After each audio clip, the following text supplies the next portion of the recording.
നമസ്കാരം. നമ്മൾ ഇന്ന് നോക്കുന്ന സബ്ജക്റ്റ് ഇറിഗേഷൻ എഞ്ചിനീയറിംഗ്. അപ്പോൾ ലാസ്റ്റ് ക്ലാസ്സിൽ നമ്മൾ പ്രസിപ്പിറ്റേഷനെ കുറിച്ച് നോക്കി. പ്രസിപ്പിറ്റേഷൻ രണ്ട് ഫോംസിലുണ്ട്. അപ്പോൾ നമുക്ക് എന്താണ് ലിക്വിഡ് പ്രസിപ്പിറ്റേഷനും ഫ്രോസൺ ഫോം ഒക്കെ നമ്മൾ കണ്ടു. അപ്പോൾ അതിൽ എന്താണ് റെയിൻഫോൾ എന്ന് മനസ്സിലായി. ലിക്വിഡ് പ്രസിപ്പിറ്റേഷനെയാണ് റെയിൻഫോൾ എന്ന് പറയുക. പിന്നെ അതുപോലെ നമ്മൾ റൺ ഓഫ് എന്താന്ന് പഠിച്ചു. What are the different types of run off അത് നോക്കി. എന്തൊക്കെയാണ് ഗ്രൗണ്ടിന്റെ മുകളിലൂടെ സർഫസ് റൺ ഓഫ്, തൊട്ട അടിഭാഗത്ത് കൂടെ ആണെങ്കിൽ സബ് സർഫസ് റൺ ഓഫ്, അതല്ല കൂടുതൽ വെള്ളം കൂടുതൽ പെർക്കുലേറ്റ് ചെയ്ത് അകത്തൂടെയാണ് ഫ്ലോ ചെയ്യുന്നതെങ്കിൽ ബേസ് ഫ്ലോ എന്നും പറയും. ഓക്കെ. പിന്നെ അതുപോലെ what are the factors affecting run off എന്ന് നമ്മൾ നോക്കി അല്ലേ. കുറെ ഫാക്ടേഴ്സ് കണ്ടു, റൺ ഓഫിനെ എഫക്റ്റ് ചെയ്യുന്ന കുറെ ഫാക്ടേഴ്സ് കണ്ടു. അപ്പൊ ഇതൊക്കെയാണ് നമ്മൾ ലാസ്റ്റ് ക്ലാസ്സിൽ നോക്കിയത്. അപ്പൊ ഇനി നമ്മൾ നോക്കുന്നത് ആ ഒരു റെയിൻഫോളിന്റെ മെഷർമെന്റിനെ കുറിച്ചാണ്. എങ്ങനെ നമുക്ക് റെയിൻഫോൾ മെഷർ ചെയ്യാം. അപ്പോൾ ഇത് മെഷർ ചെയ്യാൻ നമ്മൾ ഒരു ഇൻസ്ട്രുമെന്റ് ഉപയോഗിക്കും. അപ്പൊ ആ ഒരു ഇൻസ്ട്രുമെന്റിനെയാണ് നമ്മൾ എന്ത് പറയുന്നത്? Rain gauge. റെയിൻ ഗേജ് എന്ന് പറയുന്നത്, rain gauge is an instrument used to gather and measure the amount of liquid precipitation over an area in a pre defined period of time. അതായത് റെയിൻ ഗേജ് എന്താണ്? ഒരു instrument. എന്ത് measure ചെയ്യാൻ? Liquid precipitation. Liquid precipitation എന്ന് ഉദ്ദേശിക്കുന്നത് നമ്മുടെ മഴവെള്ളം. അപ്പൊ മഴ മെഷർ ചെയ്യാനുള്ള ഒരു ഇൻസ്ട്രുമെന്റ് ആണ്. ഓവർ ആൻ ഏരിയ, അപ്പോൾ ഒരു പർട്ടിക്കുലർ ഏരിയയില് ഒരു നിശ്ചിത സമയത്ത് മെഷർ ചെയ്യാനുള്ള ഒരു ഇൻസ്ട്രുമെന്റ് ആണ് റെയിൻ ഗേജ്. അപ്പൊ ഈ റെയിൻ ഗേജിന് പല പേരുകളുണ്ട്. It is also known as odometer, pluviometer or ombrometer. ഇതെല്ലാം റെയിൻ ഗേജിന്റെ വേറെ വേറെ പേരുകളാണ്. കൺഫ്യൂഷൻ ആവണ്ട. ഓഡോമീറ്റർ, പ്ലൂവിയോമീറ്റർ, ഓംബ്രോമീറ്റർ എന്നൊക്കെ എവിടെയെങ്കിലും കണ്ടാല് ഉദ്ദേശിക്കുന്നത് എന്ത് തന്നെയാണ്? റെയിൻ ഗേജ്, അതായത് റെയിൻഫോൾ അളക്കുന്ന ഇൻസ്ട്രുമെന്റ്. ഓക്കെ. അപ്പൊ നമ്മൾ അങ്ങനെ ഒരു ഇൻസ്ട്രുമെന്റ് ഒരു സ്ഥലത്ത് പ്ലേസ് ചെയ്താൽ, ഒരു സ്ഥലത്ത് കൊണ്ടുവച്ചാൽ, ആ ഒരു ലൊക്കേഷനെയാണ്, ആ ഒരു പൊസിഷനെയാണ് നമ്മൾ എന്ത് പറയുന്നത്? റെയിൻ ഗേജ് സ്റ്റേഷൻ എന്ന് പറയുന്നത്. നമുക്കറിയാം, നമ്മള് എന്താണ്, നിങ്ങള് ലാബൊക്കെ ചെയ്തിട്ടുണ്ടാവും അല്ലെ? സർവേ ലാബൊക്കെ നിങ്ങക്ക് ആയോ? നിങ്ങക്ക് തുടങ്ങിയല്ലോ സർവേ ലാബ് അല്ലെ? അപ്പൊ അതില് എന്താണ്, ട്രൈപോഡൊക്കെ വെക്കുന്ന സ്ഥലത്തിനെയാണ് നമ്മൾ സ്റ്റേഷൻ എന്ന് പറയാം. അതുപോലെ ഇവിടെയും റെയിൻ ഗേജ് എവിടെയാണോ നമ്മൾ പ്ലേസ് ചെയ്യുന്നത് അതിനെയാണ് നമ്മൾ റെയിൻ ഗേജ് സ്റ്റേഷൻ എന്ന് പറയാം. അപ്പൊ അങ്ങനെ ഒരു സ്റ്റേഷൻ സെലക്ട് ചെയ്യാൻ നമുക്ക് കുറച്ച് ക്രൈറ്റീരിയാസ് ഉണ്ട്. നമുക്കങ്ങനെ നമുക്ക് ഇഷ്ടമുള്ളിടത്ത് പോയി റെയിൻ ഗേജ് പ്ലേസ് ചെയ്ത് മഴ അളക്കാൻ പറ്റില്ല. അതിന് കുറച്ച് ഫാക്ടേഴ്സ് ഉണ്ട്. അത് സെലക്ട് ചെയ്യാൻ, ആ ഒരു ലൊക്കേഷൻ സെലക്ട് ചെയ്യാൻ. അപ്പൊ അത് എന്തൊക്കെയാണെന്ന് നമുക്ക് നോക്കാം.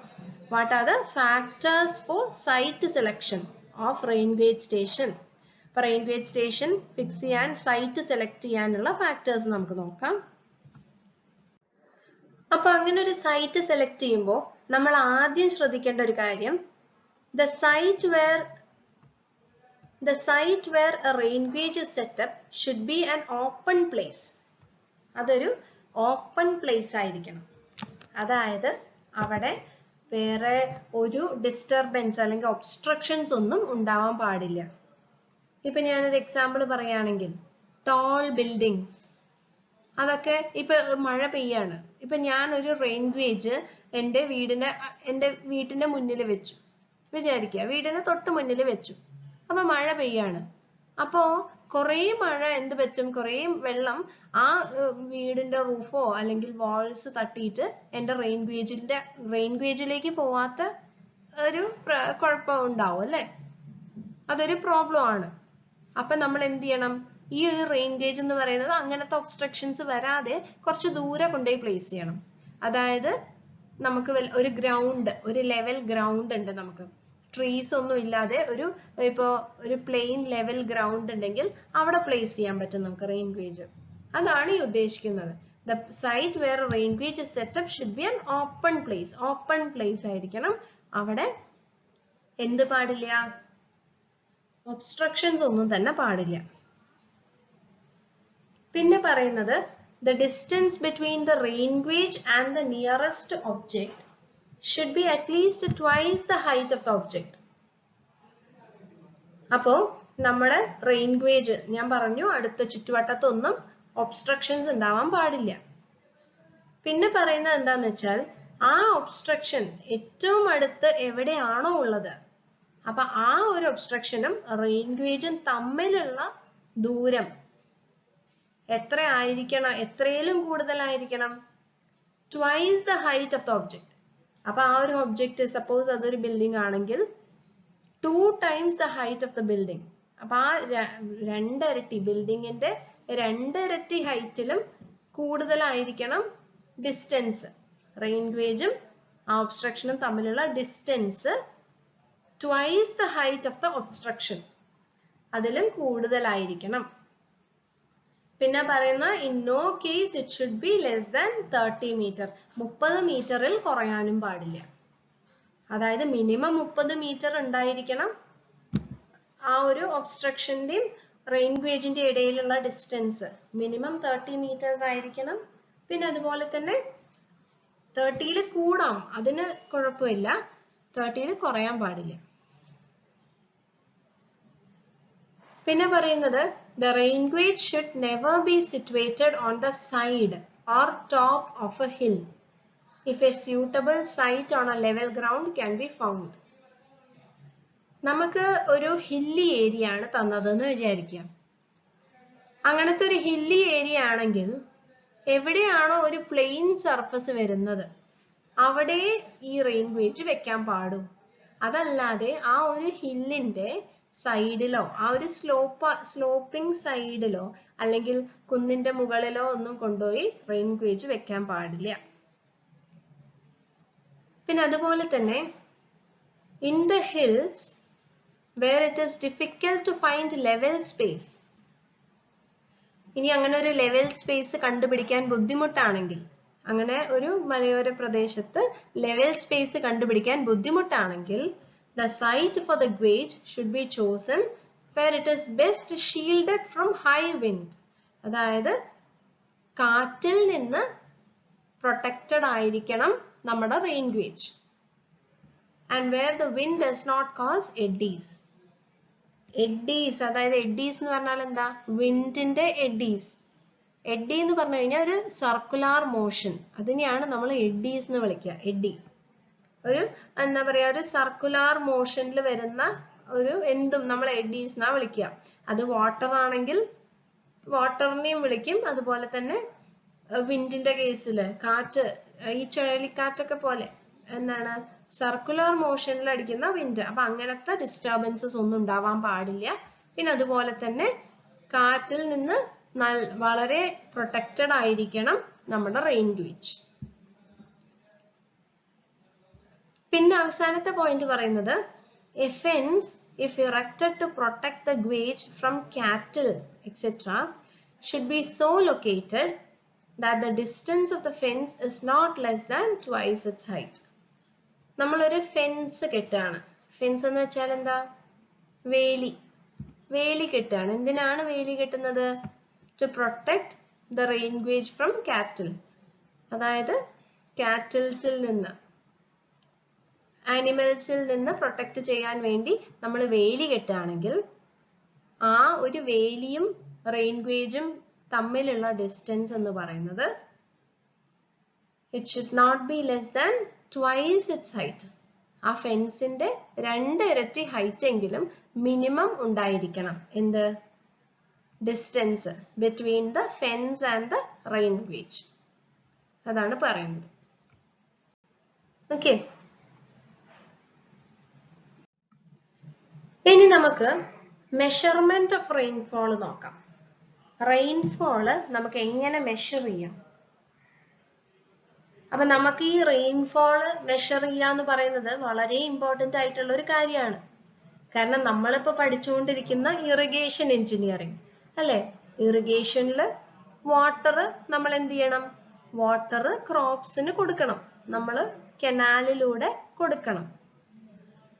അപ്പൊ എത്രത്തോളം മഴ പെയ്യുന്നുണ്ട് എന്നുള്ളത് ആദ്യം ഒരു ധാരണ വേണം നമുക്ക്. അപ്പൊ ബാക്കിയുള്ള വെള്ളമേ നമ്മൾ സപ്ലൈ ചെയ്യേണ്ടതായിട്ടുള്ളൂ. മനസ്സിലായില്ലേ? അപ്പൊ ആ വെള്ളം എത്രത്തോളം ക്രോപ്പിന് മഴയുടെ രൂപത്തിൽ ലഭിക്കുന്നുണ്ട് എന്നുള്ളത് അറിയാൻ വേണ്ടിയാണ് നമ്മൾ മെഷർ ചെയ്യുന്നത്, മെഷർമെന്റ് ഓഫ് റെയിൻഫോൾ ചെയ്യുന്നത്. ഓക്കെ, അപ്പൊ നമുക്ക് ആ ഒരു റെയിൻഫോളിനെ കുറിച്ച്, ആ ഒരു സ്ഥലത്തുള്ള റെയിൻഫോളിനെ കുറിച്ച് കൃത്യമായ ഒരു ധാരണ ഉണ്ടായിരിക്കണം. എന്നാലേ നമുക്ക് ആ ഒരു ക്രോപ്പിന് ബാക്കി എത്ര വെള്ളം വേണോ അത് നമുക്ക് കൊടുക്കാൻ സാധിക്കും. അപ്പൊ അതിനു വേണ്ടി മെഷർ ചെയ്യാൻ, റെയിൻഫോൾ മെഷർ ചെയ്യാൻ ബേസിക്കലി നമുക്കുള്ളത് 2 ടൈപ്പ് ഓഫ് ഇൻസ്ട്രുമെന്റ്സ് ആണ്, റെയിൻ ഗേജസ് ആണ്. ഒന്ന് non automatic or non recording rain gauge. പിന്നൊന്ന് automatic or recording rain gauge. അപ്പൊ അതെന്താണ് വ്യത്യാസം എന്ന് ചോദിച്ചാല്, non automatic or non recording rain gauge, അപ്പൊ ആ പേരിൽ നിന്ന് തന്നെ നിങ്ങൾക്ക് കിട്ടും നോൺ റെക്കോർഡിംഗ്. അതായത് ആ ഒരു റെയിൻ ഗേജില് റെക്കോർഡ് ചെയ്യുന്നില്ല, വെറുതെ എന്ത് മാത്രമേ ചെയ്യുള്ളൂ? വെള്ളം കളക്ട് ചെയ്യുന്നത് മാത്രമേ ഉള്ളൂ. അതിന്റെ ഒരു പർപ്പസ്, അതൊരിക്കലും റെക്കോർഡ് ചെയ്യുന്നില്ല. അപ്പൊ അങ്ങനത്തെ ഒരു റെയിൻ ഗേജിന്റെ എക്സാമ്പിൾ ആണ് Symons rain gauge. Non recording rain gauge ആണ്. പിന്നെ അടുത്തതാണ് ഓട്ടോമാറ്റിക് റെയിൻ ഗേജ്. അതിന്റെ വേറെ പേരാണ് റെക്കോർഡിംഗ് റെയിൻ ഗേജ്. അപ്പൊ ഓട്ടോമാറ്റിക് റെയിൻ ഗേജ് 3 തരമുണ്ട്. അപ്പൊ അതെന്താണ്? റെക്കോർഡ് ചെയ്യും. ആ പേരിൽ നിന്ന് തന്നെ നിങ്ങൾക്ക് കിട്ടും. ആ ഒരു റെയിൻ ഗേജില് വെള്ളം വീണാൽ എന്ത് പറ്റും? ആ റെയിൻ ഗേജ് റെക്കോർഡ് ചെയ്യും, ഇത്ര വെള്ളം വീണിട്ടുണ്ട് എന്നുള്ളത് റെക്കോർഡ് ചെയ്യും. അപ്പൊ അതിന്റെ 3 എക്സാമ്പിൾസ് ആണ് weighing bucket rain gauge, float type rain gauge, അതുപോലെ ടിപ്പിംഗ് ബക്കറ്റ് റെയിൻ ഗേജ്. ഇപ്പൊ 3 type of automatic rain gauges ഉണ്ട്. ഓക്കെ, അപ്പൊ ഞാൻ നിങ്ങൾക്കൊരു ഡ്രോബാക്ക് പറഞ്ഞു തരാം. ഈ നോൺ റെക്കോർഡിംഗ് റെയിൻ ഗേജിന്റെ ഒരു ഡ്രോബാക്ക് എന്താന്ന് ചോദിച്ചാൽ, ഇപ്പൊ നമുക്ക് ഒരു പർട്ടിക്കുലർ റെയിൻഫോള് മെഷർ ചെയ്യണം. അപ്പൊ നമ്മൾ എന്ത് ചെയ്തു? ആ ഒരു റെയിൻഫോള്, ആ ഒരു മഴ പെയ്തു, നമുക്ക് ആ കിട്ടിയ വെള്ളം നമ്മൾ മെഷർ ചെയ്യാൻ വിട്ടുപോയി. അപ്പോഴേക്കും അടുത്ത മഴ പെയ്തു. അപ്പൊ എന്ത് പറ്റും? പിന്നെ നമുക്ക് കിട്ടുന്ന ആ ഒരു എമൗണ്ട്, ആ ഒരു വെള്ളം, എമൗണ്ട് ഓഫ് വാട്ടർ എന്ന് പറയുന്നത് രണ്ടും കൂടെ കൂട്ടിയിട്ടാണ്. അപ്പൊ നമുക്ക് ആദ്യത്തെ മഴയുടെ മാത്രം നമുക്ക് കണ്ടുപിടിക്കാൻ പറ്റില്ല പിന്നെ. ഓക്കെ, അപ്പൊ ഓരോ റെയിൻഫോൾ കഴിഞ്ഞാലും അപ്പപ്പോ മെഷർ ചെയ്യണം. എന്തില്? ഒരു നോൺ റെക്കോർഡിംഗ് റെയിൻ ഗേജ് ആണെങ്കിൽ.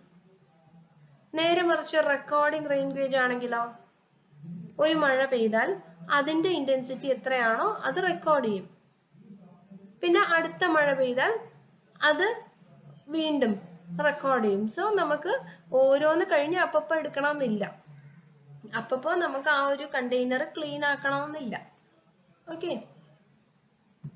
അപ്പൊ നമുക്കിനി ഓരോന്നായിട്ട് നോക്കാം. ഞാൻ ഡയഗ്രാം കൊടുത്തിട്ടുണ്ട്. അപ്പൊ Symons rain gauge. Symons rain gauge നമ്മൾ പറഞ്ഞു, it is a non recording type rain gauge അല്ലെ? നോൺ റെക്കോർഡിംഗ് ആണ്. അപ്പൊ ഇവിടെ റെക്കോർഡ് ചെയ്യുന്നില്ല, വെറുതെ കളക്ട് ചെയ്യുന്ന മാത്രമേ ഉള്ളൂ. ഇവിടെ FRP റെയിൻ ഗേജ് എന്ന് എഴുതിയിട്ടുണ്ട്. അതൊന്നുമില്ല, ഫൈബർ റീഇൻഫോഴ്സ്ഡ് പ്ലാസ്റ്റിക്. അത് ഉണ്ടാക്കിയ മെറ്റീരിയൽ ആണ്. ഈ ഒരു റെയിൻ ഗേജ് ഉണ്ടാക്കിയ മെറ്റീരിയലിന്റെ പേര് എഴുതിയെന്നേ ഉള്ളൂ. ഫൈബർ റീഇൻഫോഴ്സ്ഡ് പ്ലാസ്റ്റിക് വെച്ചിട്ടാണ് ഈ റെയിൻ ഗേജ് ഉണ്ടാക്കിയിട്ടുള്ളത്. അപ്പൊ ഇങ്ങനെ ഒരു സിമ്പിൾ, വളരെ സിമ്പിൾ ആയിട്ടുള്ള ഒരു ഡയഗ്രാം ആണ് സൈമൺസ് റെയിൻ ഗേജ്, അതായത് non recording. It consists of cylindrical vessel 127 mm in diameter. അപ്പോൾ ഒരു cylindrical vessel ഉണ്ട്.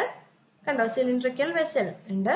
അപ്പൊ അതിന്റെ ഡയമീറ്റർ എന്ന് പറയുന്നത് 127 mm, അതായത് 5 inch, 5 inches in diameter, with a base enlarged to 210 mm diameter. അപ്പൊ ഇതിന്റെ ബേസിൽ ഒരു എൻലാർജ്മെന്റ് ഉണ്ട്, 210 mm diameter ആണ്. Top section is a funnel provided with circular brass rim. അപ്പൊ അതിന്റെ ടോപ്പില് നമ്മൾ ഒരു ഫണലാണ് കൊടുത്തിട്ടുള്ളത്. ആ ഒരു ഫണലിലൂടെ, അപ്പൊ മഴ പെയ്യുമ്പോൾ ആ ഒരു ഫണലിലൂടെ വെള്ളം എന്ത് ചെയ്യും? വെള്ളം താഴെ ഇവിടെ ഒരു കളക്ടിങ് ബോട്ടിൽ ഉണ്ട്. അപ്പൊ ആ ഒരു ബോട്ടിലേക്ക് കളക്ട് ആവും വെള്ളം. എന്നിട്ട് നമ്മൾ എന്ത് ചെയ്യും? ഈ ഒരു ബോട്ടിൽ എടുത്ത് ഈ ഒരു മെഷറിംഗ് ഗ്ലാസ്സിലേക്ക് ഒഴിക്കും. അപ്പൊ എത്ര വെള്ളം ഉണ്ടെന്നുള്ളത് നമുക്ക് മെഷർ ചെയ്ത് എടുക്കാൻ സാധിക്കും. അതാണ് എന്ത് ഇവിടെ നടക്കുന്ന വർക്കിംഗ് പ്രിൻസിപ്പിൾ. നമുക്കൊന്ന് വായിച്ചു നോക്കാം. The top section is a funnel provided with circular brass rim, exactly 127 mm internal diameter. അപ്പൊ ഒരു ബ്രാസ് റിം ഉണ്ട്, പിന്നെ ഒരു ഫണൽ വെക്കും. The funnel shank is inserted in the neck of a receiving bottle which is 75 to 100 mm diameter. അപ്പൊ ഈ ഒരു funnel ചെന്ന് ചേരുന്നത് എങ്ങോട്ടാണ്? ഒരു റിസീവിംഗ് ബോട്ടിൽ, ഞാൻ പറഞ്ഞ കളക്ടിങ് ബോട്ടിൽ, അതിവിടേക്കാണ് ഈ ഫണൽ വന്ന് ചേരുന്നത്. അപ്പൊ ആ ഒരു receiving bottle of rain gauge has എത്രയാണ് കപ്പാസിറ്റി എന്ന് പറയുന്നുണ്ട്? 75 to 100 mm ഓഫ് റെയിൻഫോൾ. അപ്പൊ നമ്മൾ ഈ റെയിൻഫോൾ മെഷർ ചെയ്യുന്നത് ഡെപ്തിലാണ്. ഈ കേസിലൊക്കെ ഡെപ്തിലാണ് റെയിൻഫോൾ മെഷർ ചെയ്യുന്നത്. അപ്പൊ 75 to 100 mm, അതായത് 7.5 to 10 centimeters റെയിൻ നമുക്ക് കളക്ട് ചെയ്യാൻ സാധിക്കും ഈ ഒരു collecting ബോട്ടിലിൽ. And as during a heavy rainfall, this quantity is frequently exceeded. അപ്പൊ നമുക്ക് റെയിൻഫോളിന്റെ എമൗണ്ട് കൂടുമ്പോൾ എന്താണ്? ഈ ഒരു കളക്ടിങ് ബോട്ടിൽ മാറ്റണം. വലിയ ഹൈ കപ്പാസിറ്റി ഉള്ള കളക്ടിങ് ബോട്ടിൽ വേണം വെക്കാൻ. The rain should be measured 3 or 4 times in a day or day of heavy rainfall, lest the receiver fill should overflow. അപ്പൊ നമുക്ക് ഒരു 3-4 പ്രാവശ്യം, ഇപ്പൊ ഹെവി റെയിൻഫോൾ ഒക്കെ ആണെങ്കിൽ ഒരു 3-4 പ്രാവശ്യം ഒരു പക്ഷെ റീഡിങ് എടുക്കേണ്ടതായിട്ട് വരും. അല്ലെങ്കിൽ ഈ ബോട്ടിൽ ഓവർഫ്ലോ ചെയ്തു പോകാൻ സാധ്യതയുണ്ട്.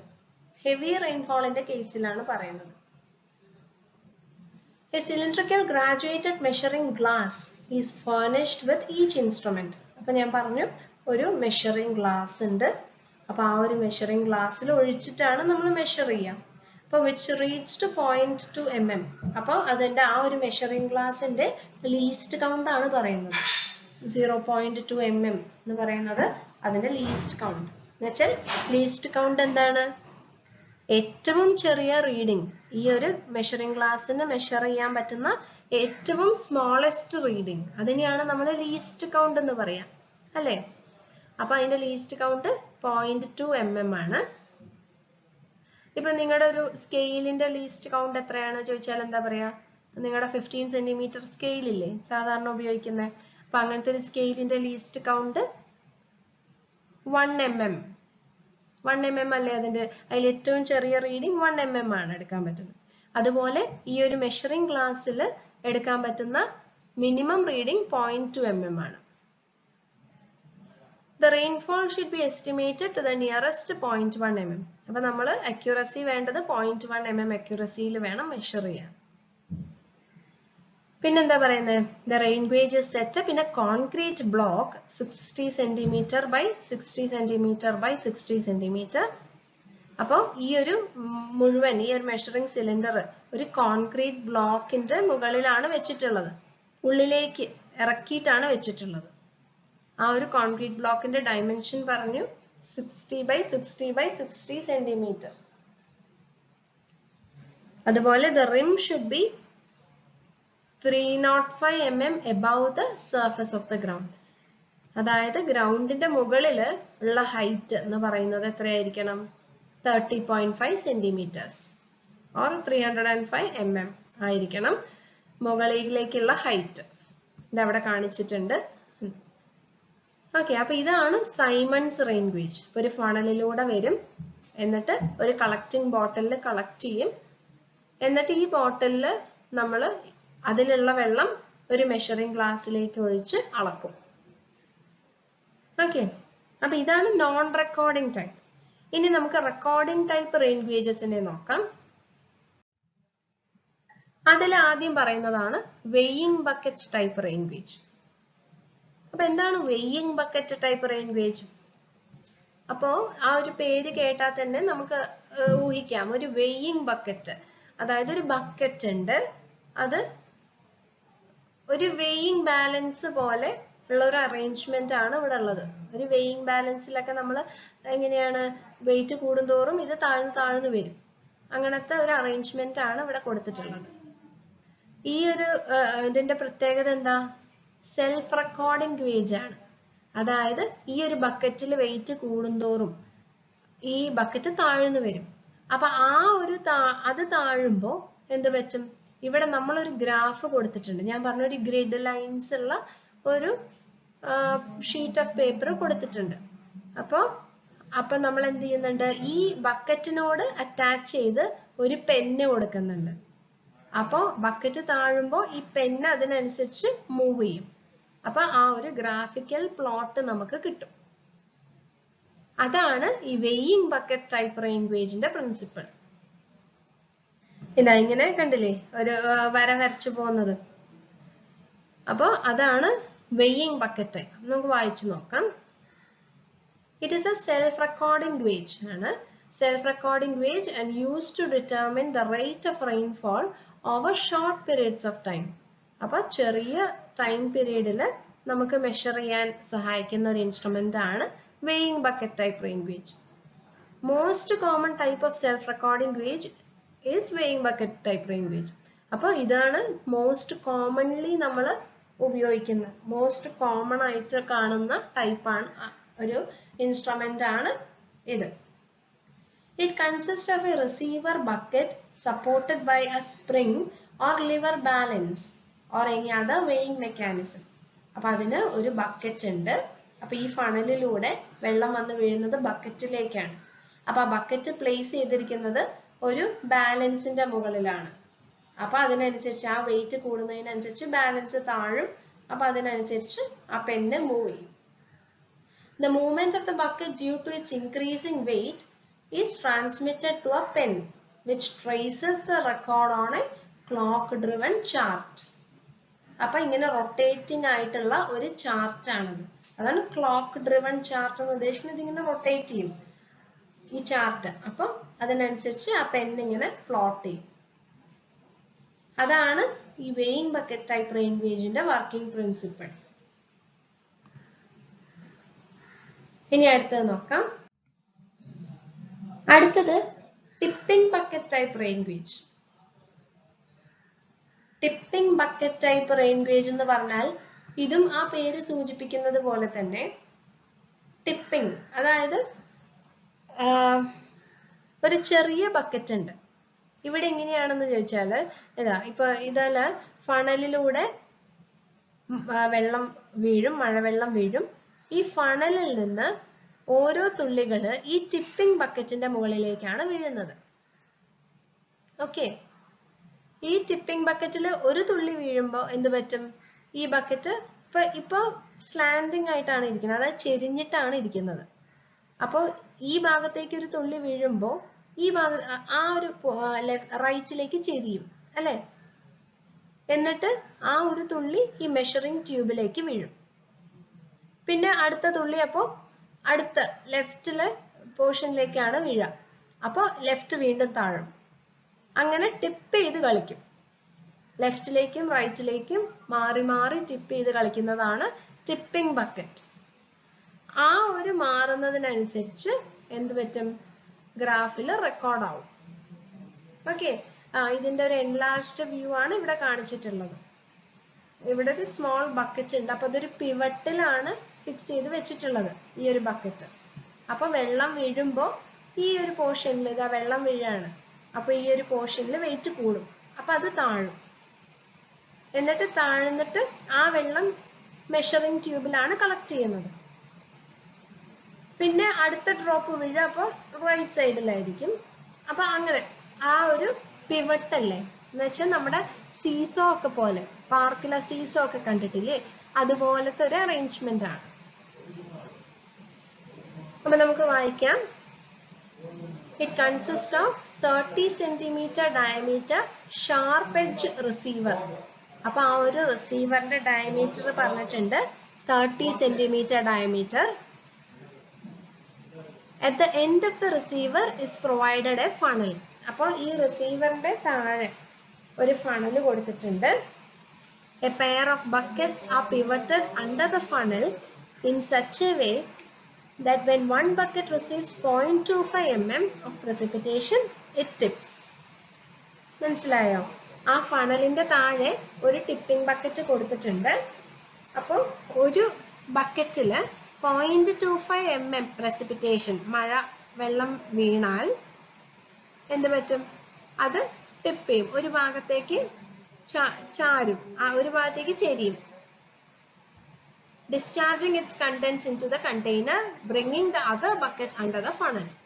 അപ്പോൾ അടുത്ത ബക്കറ്റ് ഫണലിന് താഴേക്ക് വരും. വീണ്ടും 0.25 mm റെയിൻഫോൾ വീണാൽ അത് വീണ്ടും അടുത്ത ഭാഗത്തേക്ക് ടിപ്പ് ചെയ്യും. എന്നിട്ട് അടുത്ത ബക്കറ്റ് ഫണലിന്റെ താഴേക്ക് കൊണ്ടുവരും. അതാണ് mechanism. Tipping of the bucket completes an electrical circuit causing the movement of pen to mark on clock-driven revolving drum, which carries a record sheet. അപ്പോൾ ഇവിടെയും എന്തുണ്ട്? ഈ ഒരു റെക്കോർഡിംഗ് ഡിവൈസിലേക്ക് പോകുന്നുണ്ട്. ഓക്കെ, ഒരു ഇലക്ട്രിക്കൽ സർക്യൂട്ട് ഒക്കെ വരയ്ക്കുന്നത് പോലെ causing the movement of the pen to mark on that drum. അപ്പൊ ഞാൻ പറഞ്ഞു ആ ഒരു ഗ്രാഫ് പേപ്പർ പോലെ ഉള്ള ഒരു എന്താണ് ഷീറ്റ് റൊട്ടേറ്റ് ചെയ്തുകൊണ്ടിരിക്കുകയാണ്. അപ്പൊ നമ്മുടെ പെന്ന് ആ റൊട്ടേറ്റ് ചെയ്യുന്ന ഗ്രാഫ് ഷീറ്റിന്റെ മുകളിൽ വരയ്ക്കും.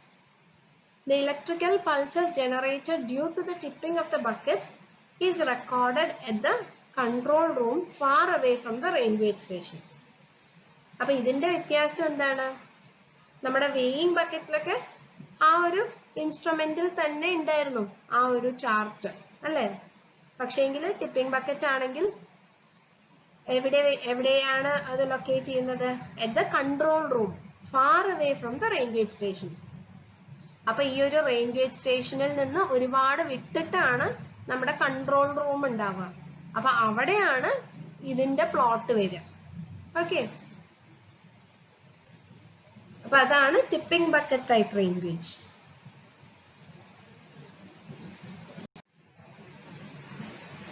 ഇനി അടുത്തത് മൂന്നാമത്തെ ടൈപ്പ് ഫ്ലോട്ട് ടൈപ്പ് അല്ലെങ്കിൽ സൈഫൺ ടൈപ്പ് റെയിൻ ഗേജ്. ഈ ഒരു റെയിൻ ഗേജ് ആണ് ഇന്ത്യയിൽ ഏറ്റവും കൂടുതലായി ഉപയോഗിക്കുന്നത് കേട്ടോ. അപ്പോൾ it is similar to weighing bucket type gauge. അപ്പൊ വെയിങ് ബക്കറ്റിനോട് സിമിലർ ആണ് ഈ float type rain gauge. A funnel receives the rain water which is collected in a rectangular container. അപ്പൊ ഒരു റെക്ടാങ്കുലർ കണ്ടെയ്നറിൽ കളക്ട് ആവും, ഫണലിലൂടെ ഒഴുകി അതൊരു റെക്ടാങ്കുലർ കണ്ടെയ്നറിൽ കളക്റ്റഡ് ആവും. Float is provided at the bottom of the container. അപ്പൊ ഇതൊരു ഫ്ലോട്ട് ആണ്. ഫ്ലോട്ട് എന്ന് ഉദ്ദേശിക്കുന്നത് എന്താ?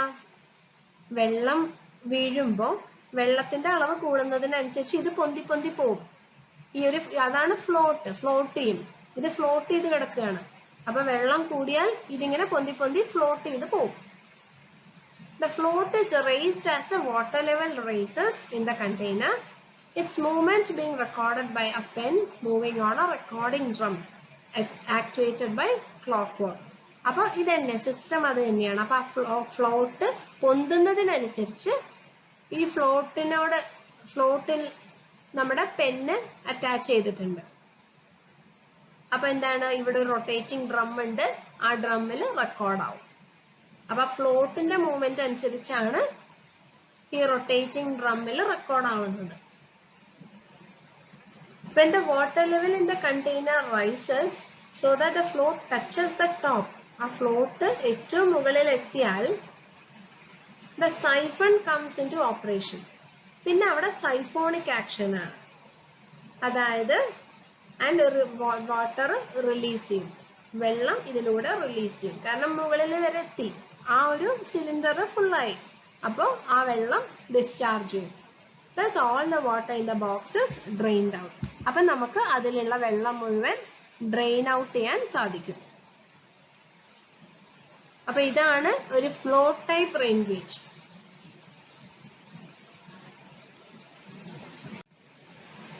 ഇനി നമുക്ക് advantages and disadvantages of recording rain gauges എന്തൊക്കെയാന്ന് നോക്കാം. അപ്പൊ റെക്കോർഡിംഗ് നമ്മൾ പറഞ്ഞ 3 റെയിൻ ഗേജസ്, അതായത് വെയിങ് ബക്കറ്റ്, ടിപ്പിംഗ് ബക്കറ്റ്, പിന്നെ അതുപോലെ ഫ്ലോട്ട് ടൈപ്പ് അല്ലെ, സൈഫൺ ടൈപ്പ് റെയിൻ ഗേജ്. അപ്പൊ ഇതിന്റെ അഡ്വാൻറ്റേജസും ഡിസഡ്വാൻറ്റേജസും എന്തൊക്കെയാന്ന് നോക്കാം. അഡ്വാൻറ്റേജസിൽ പറയുന്നത് the rainfall is recorded automatically and therefore there is no necessity of any attendant. ഒരു പ്രത്യേകം നമ്മൾ ഒരു അറ്റൻഡന്റിനെ വെച്ച് അതിന്റെ മെഷർമെന്റ് എടുക്കേണ്ട ആവശ്യമില്ല. ആ റെയിൻ ഗേജ് സ്വന്തമായി റെക്കോർഡ് ചെയ്യും. The recording rain gauge also gives the intensity of rainfall at any time, while the non-recording gauge gives the total rainfall in any particular interval of time. അതായത് ആ ഒരു recording type rain ഗേജില് നമുക്ക് റെയിൻഫോളിന്റെ intensity കണ്ടുപിടിക്കാൻ സാധിക്കും. ഇവിടെ ഇപ്പൊ ഞാൻ class എടുക്കുമ്പോൾ പുറമേ നല്ല മഴ പെയ്യുന്നുണ്ട്. നിങ്ങൾക്ക് ഒച്ച ക്ലിയർ ആവുന്നുണ്ട് എന്ന് വിചാരിക്കുന്നു. ഓക്കെ, മഴയുടെ ഡിസ്റ്റർബൻസ് ആണ്. അപ്പോ ഞാൻ പറഞ്ഞു വന്നത് ആ ഒരു ഇന്റൻസിറ്റി, ആ മഴയുടെ ഇന്റൻസിറ്റി എത്രയാണ് എന്നുള്ളത് നമുക്കൊരു റെക്കോർഡിംഗ് ടൈപ്പ് റെയിൻ ഗേജില് കണ്ടുപിടിക്കാൻ സാധിക്കും. നേരെ മറിച്ച് നോൺ റെക്കോർഡിംഗ് ടൈപ്പ് ആണെങ്കിൽ ടോട്ടൽ എത്ര മഴ പെയ്തു എന്നുള്ളത് മാത്രമേ കണ്ടുപിടിക്കാൻ സാധിക്കൂ. ഓക്കെ, പിന്നെ as no attendant is required, such rain gauge can be installed in far off places also. അതായത് ദൂരെയുള്ള സ്ഥലങ്ങളിലും ഇൻസ്റ്റാൾ ചെയ്യാം. കാരണം ഒരാള് പോയി മെഷർ ചെയ്യേണ്ട ആവശ്യമില്ല. അതുകൊണ്ട് തന്നെ എത്തിപ്പെടാൻ പറ്റാത്ത സ്ഥലങ്ങളിലും ഈ റെയിൻ ഗേജസ് ഇൻസ്റ്റാൾ ചെയ്യാം. Possibility of human error is ഒബ്വിയേറ്റഡ്.